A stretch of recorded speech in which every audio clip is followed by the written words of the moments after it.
Welcome back guys to this video about rhythm. We're going to dive right in here with a quick look at what music actually is. Music, in its most basic form, is just a combination of rhythm and harmony. Rhythm is when the notes are happening, and harmony is which notes are happening. Having said that, there's no prizes for guessing what the next video is going to be about. To help us today with exploring rhythm, we'll be looking at some written music which will hopefully be appearing down at the bottom of the screen.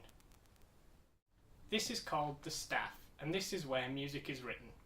The first thing we're going to look at are these vertical lines dotted along it. These are called bar lines, and they signify the end of one bar and the start of the next. Music is broken up into bars to help us read it, as well as helping to create rhythm. We can also use bars to communicate with other musicians.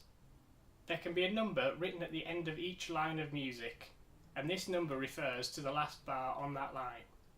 To put it a bit more simply, if we were looking at a piece of music that had 4 bars on each line, the number at the end of the line would be 4, because the last bar on that line is the 4th bar. Similarly, if we looked at the last bar on the second line, that would be the 8th bar, so there would be an 8 after it, and so on. If we're playing with other musicians, we can easily draw their attention to a specific part of perhaps a longer piece of music just by telling them the number of the bar or bars we want them to look at. Next, we're going to look at the start of the staff over here, specifically the 2 number 4s stacked on top of each other. This is the time signature of the music, in this case 4/4. When we name time signatures, we say the top number first and then the bottom. The time signature tells us 2 important things. The top number tells us how many beats are in a bar. In this case, there are 4 beats in a bar. The bottom number tells us the note value of each of the beats in the bar. This might sound quite confusing, but bear with me, as it should become clear when we look at an example in a little while. The important thing to take away here is that the top number is how many beats, and the bottom number is their note value. The next thing we're going to look at is some of the basic note values. This is where everything should start to make sense. When we see a note written on the staff, we can take away 2 important pieces of information about it. Where it appears on the staff, up or down, is what note is played. The type of note, the actual written symbol drawn onto the staff, tells us how long that note will last. For today, we'll be looking at 5 different note values. If we look at this chart, you can see the basic note values. Up at the top, we've got semibreve. Rhythm is an entirely relative thing, so we'll be relating all the note values back to 4/4 time for the moment. Also known as a whole note, the semibreve lasts 4 beats, which is an entire bar in 4/4 time. If you see one of these, it means you're not going to play anything else in that bar. Moving down, we've got a minim, or half note. You'll see that 2 of these last the same amount of time as a semibreve, and on their own, they're worth 2 beats. Next, we have a crotchet, or quarter note. Again, these follow the pattern, and 2 crotchets equals 1 minim. Each crotchet is worth 1 beat, and you can fit 4 of them into a bar. As we move down, it starts to get a little bit more complicated. Each beat can be divided further. A quaver, or 8th note, does just that. It lasts half the length of a single beat. You can fit 2 quavers into 1 beat, and the way you'd count them in a full bar would be 1 and 2 and 3 and 4 and. Finally, at the bottom of this chart, we've got semiquavers, or 16th notes. Again, the note value is split in half, and you can fit 2 of them into 1 quaver. 4 into a single beat, or 16 into a full bar. We count semiquavers like this: 1 E and A, 2 E and A, 3 E and A, 4 E and A. At this point, I'm going to mention dotted notes. We can add a little dot just after any one of the notes we've just looked at when we're writing it onto the staff. And what this will do is make the note last its full duration, as well as an extra half again. For example, if we draw a dotted minim, we know a minim lasts 2 beats, and then we add half as long again onto that. Because half a minim is worth 1 beat, a dotted minim is worth 3 beats. If we look at a crotchet and add a dot to that, it becomes the same length as 3 quavers, or 1.5 beats. This is quite a bit more complicated than the basic rhythms we'll be looking at today, but I just wanted to make you aware of its existence.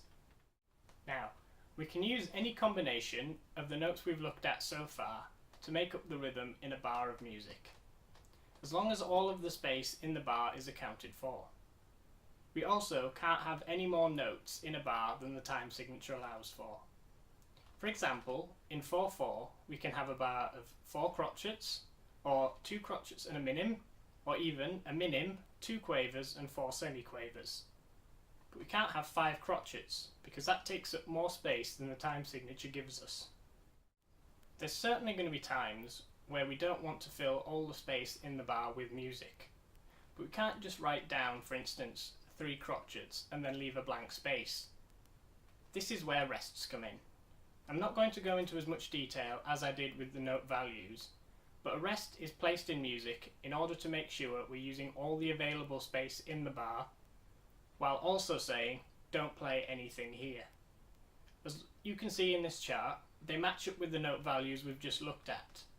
We've got a semi-breve rest, a minim rest, a crotchet rest, a quaver rest, and a semiquaver rest.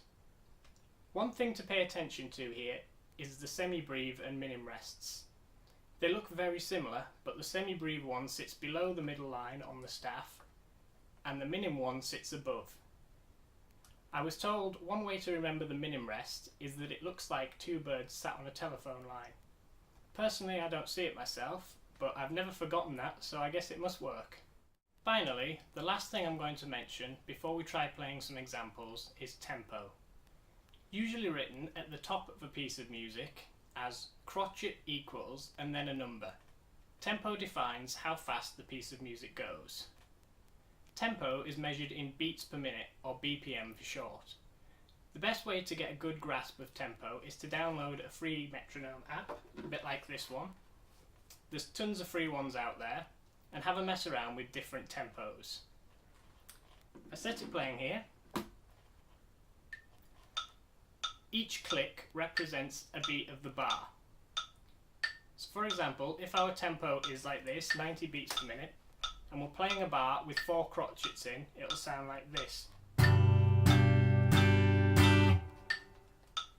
By default, most metronomes will accent the first beat of the bar. 2, 3, 4. This means that the click noise we hear will be slightly different to the other 3 beats in the bar, and this helps to keep our place in the music. Try to use a metronome as much as possible when you're practicing rhythm. You don't necessarily need written music in front of you, as long as you can feel the beat of what you're trying to play. If you've ever tapped along to a song, then you're able to find the beat. Right at the end here, we're going to take a look at a couple of examples of some rhythms we can use in 4/4 time. It's worth noting that many other time signatures exist, but as this video is probably already super long already, I'll let you explore that one on your own for now. The first rhythm we're going to look at is this one, hopefully somewhere at the bottom again. I'm going to stick on a G chord for now. We count it like this: 1, 2, 3 and 4. Start out by trying to clap the rhythm before attempting to play it. On a G chord it sounds like this. You may have noticed I'm using an upstroke on the and of 3. Generally, when we play a note or chord on the and of a beat, also known as the offbeat, we use an upstroke. A lot of this is to do with accenting notes. We want the strong accents to line up with the beats and the weaker ones to be on the offbeats. Naturally, we dig in just a little bit harder on the downstrokes than on the upstrokes, and this helps to create the accenting, which helps the overall sound of the music. The next rhythm is this one. Count it like this: 1, 2 and 3 and 4. Clap it first before playing it. Make sure you're hitting the notes on the beat with a downstroke and the offbeat notes with an upstroke. Start slowly and use a metronome to help you build up speed. On the G chord it sounds like this. I'm going to leave you with one more rhythm to try on your own. that's going to be slightly more difficult, and it's going to make use of a dotted crotchet. If you break it down, you should be able to manage it. If you head over to my Facebook page, www.facebook.com/Ben Stedman Music, all one word, Stedman, S-T-E-D-M-A-N, have to spell it for everyone. I'll put a video up tomorrow, after this video is uploaded, of me playing the rhythm as well as how to count it. To quickly summarise everything we've looked at today, we've looked at the 4/4 time signature, note values, dotted notes, rests, tempo, and a couple of basic rhythm examples. Hopefully you've followed along with everything I've said. If not, drop a comment down below. That's it for this video, and next time we'll look at harmony. Thanks for watching.